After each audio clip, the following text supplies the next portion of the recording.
اندازہ تو فرمائیں یہ مقام حضوری کی منزل پر فائز ہیں اور حال کے کہتے ہیں میرے گناہ بڑھ گئے اس لیے میں شہر چھوڑ کر کے جاؤں گا، میری وجہ سے بارش رک گئی ہے، باران رحمت کا نزول ہوگا۔ اور سلطان العارفین جیسے ہی شہر چھوڑ کے نکلے، اللہ کو عاجزی کی یادہ اتنی پسند آ گئی، لوگوں کے استسقاء اور دعاؤں سے بارش نہیں ہوئی، بایزید کی عاجزی کی برکت سے باران رحمت کا نزول ہو گیا۔ حیرت کی بات یہ ہے جو گناہگار نہیں تھے، جو مجرم نہیں تھے، وہ اپنے آپ کو گنہگار سمجھتے تھے، اور یہاں حال یہ ہے جو کبھی اٹھ کر کے مسجد بھی نہیں جاتے، ان کو یہ غرور اور گھمنڈ ہے کہ مولانا ہم جنت میں نہ جائیں گے تو کون جائے گا۔ جن کا حال یہ ہے کہ وہ کھڑے ہو کر استنجا کرتے ہیں تو 3 دن تک کے غسل نہیں کرتے، ناپاکی کی حالت میں زندگی گزارتے ہیں، جو غسل جنابت کے حوالے سے اتنے غافل ہیں کہ 3 دن ناپاک پڑے رہتے ہیں، ان کو بھی یہ گھمنڈ ہے کہ مولانا ہم جنت میں نہ جائیں گے تو کون جائے گا۔ آؤ ترکی اور سیریا کے زلزلے کے تناظر میں ہم دیکھیں زلزلے کیوں آتے ہیں، اس کے آنے کی وجہ کیا ہے، تو ہم حدیث میں تلاش کرتے ہیں۔ امام اہل سنت نے بھی جو وہ روایت لکھی ہے فتاوی رضویہ شریف کے اندر، پہلے وہ کوٹ کر دوں اس کے بعد آگے بڑھتے ہیں۔ فرمایا گیا کہ ان زمین کی نسیں ہوتی ہے، زمین کی رگیں ہوتی ہے، زمین کی شریانیں ہوتی ہے، جس طریقے سے انسان کے جسم میں شریانیں ہیں، جس طریقے سے انسان کے جسم میں رگیں ہیں، اسی طریقے سے زمین کی بھی رگیں ہیں، اور یہ ساری رگیں ایک جو ہے وہ پہاڑ کی طرف بڑھتی ہے اور ایک پہاڑ کے اندر سمٹ آتی ہے اور اس کو کوہ قاف کہتے ہیں، اور وہاں پر وہ ساری رگوں کو کھڑا فرشتہ سمیٹ کر کے موجود ہے، اس کے ہاتھوں میں یہ رگیں ہیں، زمین کی رگیں، زمین کی شریانیں اس فرشتے کے ہاتھ میں ہے۔ جب بھی کسی زمین کے خطے پر، جب بھی کسی زمین کے حصے پر ظلم ہوتا ہے، پاپ ہوتے ہیں، جرائم ہوتے ہیں، زنا اور بدکاری ہوتی ہے، شراب عام ہو جاتا ہے، سود عام ہو جاتا ہے، اللہ کی نافرمانی عام ہو جاتی ہے، زمین کے جس حصے پر گناہ اور جرائم عام ہو جاتے ہیں، پھر قدرت کی طرف سے حکم ہوتا ہے زمین کی اس رگ کو پکڑ کر کے حرکت دے دو، تاکہ لوگوں کو پتا چل جائے کہ اللہ سونے سے بھی پاک ہے، اللہ اونگنے سے بھی پاک ہے، اللہ تمہارے جرائم سے بے خبر نہیں ہے، اللہ تمہارے گناہوں سے بے خبر نہیں ہے، وہ تم سب کو دیکھ رہا ہے۔ اللہ اکبر۔ اور جب وہ نس پکڑ کر، وہ رگ پکڑ کر فرشتہ حرکت دیتا ہے تو زمین پر زلزلے کے جھٹکے نمودار ہوتے ہیں۔ اللہ اکبر۔ میری قوم کے جوانوں، پتا چلا جب زمین پر اللہ کی عبادت کرنے کی بجائے جب زمین پر ظلم کیا جاتا ہے، جب زمین پر حرام کام کیے جاتے ہیں، جب زمین پر اللہ اکبر نوتل میں کمی کی جاتی ہے، اس وقت زمین پہ زلزلے آتے ہیں اور مجرموں کی وجہ سے بے گناہ بھی اس کا شکار ہو جاتے ہیں۔ اللہ اکبر۔ کیا یہ جرائم ہمارے اندر نہیں؟ ایک مرتبہ ام المومنین امام حاکم اپنی مستدرک میں لکھتے ہیں، لیکن محدثین نے اس حدیث کی سند پر جرح بھی کی ہے۔ اللہ اکبر۔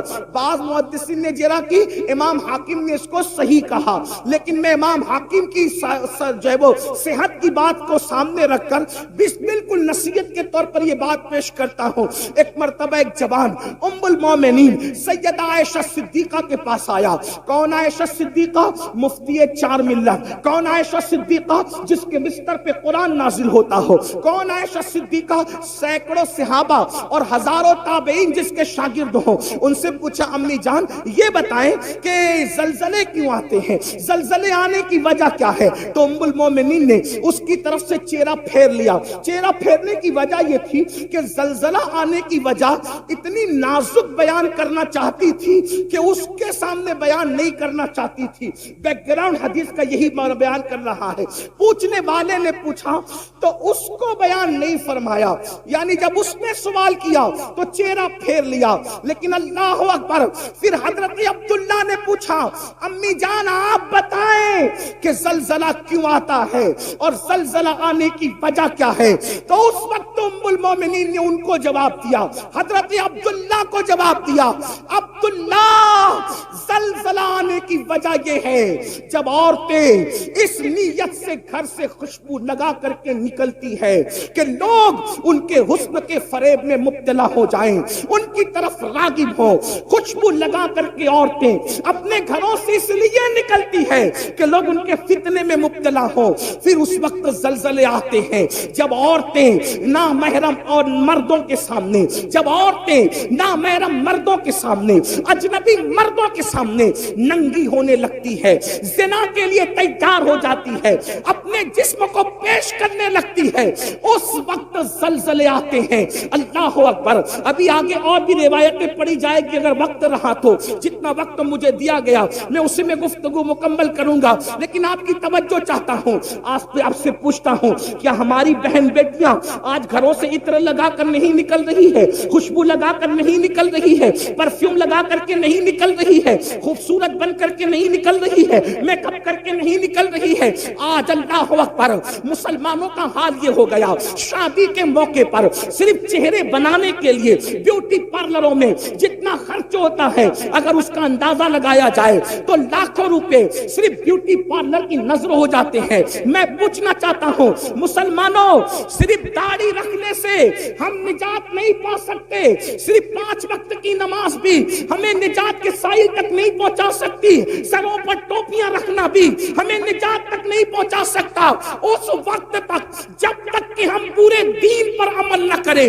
ہم نے دین کی چند چیزوں کو اٹھا لیا، کسی کو نماز آسان پڑی اس نے نماز اٹھا لیا، کسی کے چہرے پہ داڑھی آسان پڑ گئی اس نے داڑھی رکھ لی، کسی نے ٹوپی کو آسان سمجھا اس نے ٹوپی پہن لی. یاد رکھنا، دین کو رسومات بنانے والوں، یہ رسمی عبادتیں نجات کے سائل تک نہ لے جائے گی. میرے نبی نے فرمایا وَالْعَاقِبَةُ لِلْمُتَّقِينَ. نعرہ تکبیر. آخرت صرف پرہیزگاروں کے لیے ہے، آخرت متقیوں کے لیے ہے. بلکہ یہاں تک فرمایا جو لوگوں کے سامنے ٹوپیاں پہنے، نمازیں پڑھے، روزے رکھے، نیک عمل کرے، اور جو تنہائی کے اندر پاپ اور گناہ کرے، اللہ ان کی عبادتوں کو ان کے منہ پہ مار دے گا. خدا کو ایسی عبادتوں کی کوئی حاجت نہیں ہے. میرا اللہ حاجت اور ضرورت سے پاک ہے، اسے کسی کی عبادت کی ضرورت نہیں ہے، وہ بے نیاز ہے. مسلمانوں بتاؤ تو صحیح، اللہ اکبر، ہماری بیٹیاں بیوٹی پارلروں میں جائیں، ہماری بیٹیاں خوشبو لگائیں، ہماری بیٹیاں اجنبی مردوں کے سامنے ننگی ہو جائیں. اب کچھ لوگ سوچتے ہوں گے کہ یہ مولوی یہ بات کیوں کر رہا ہے کہ بیٹیاں ننگی ہو جائیں. میں کہتا ہوں صرف کپڑا اتارنا ہی ننگا پن نہیں ہے. اگر دوسری حدیث پر نظر ڈالیں تو ذرا اپنے آپ میں ڈوب کے سوچے کہ کتنوں کی بیٹیاں ننگی ہے. بڑی معذرت کے ساتھ سفید ریش میرے بزرگ علماء بھی بیٹھے ہیں، ان کا ادب بھی میرے سامنے ہے، لیکن اگر انجیکشن نہ لگائیں، آپریٹ نہ کریں، آپریشن نہ کریں تو یہ قوم ہمیں ملتی کہاں ہے؟ جب ہم ممبر پہ نہ بولے تو کہاں بولیں؟ لوگ کہتے ہیں اتنی اوپن تقریر نہیں ہونا چاہیے. میں نے کہا جب لوگ اوپن گناہ کر رہے ہیں تو اوپن اصلاح کرنے کا ہمیں حق نہیں؟ جو قوم گناہ کرنے میں اوپن ہو گئی تو کیا ہم اس قوم کو آئینہ نہیں بتا سکتے؟ اور اللہ نیتوں کو جانتا ہے. فحش بات کرنے جا رہے ہیں. آئیے جان بھائی، یہ ہماری لوکیشن ہے جہاں اپنی شوٹ کرنی ہے ہمیں آرمی کی ویڈیو.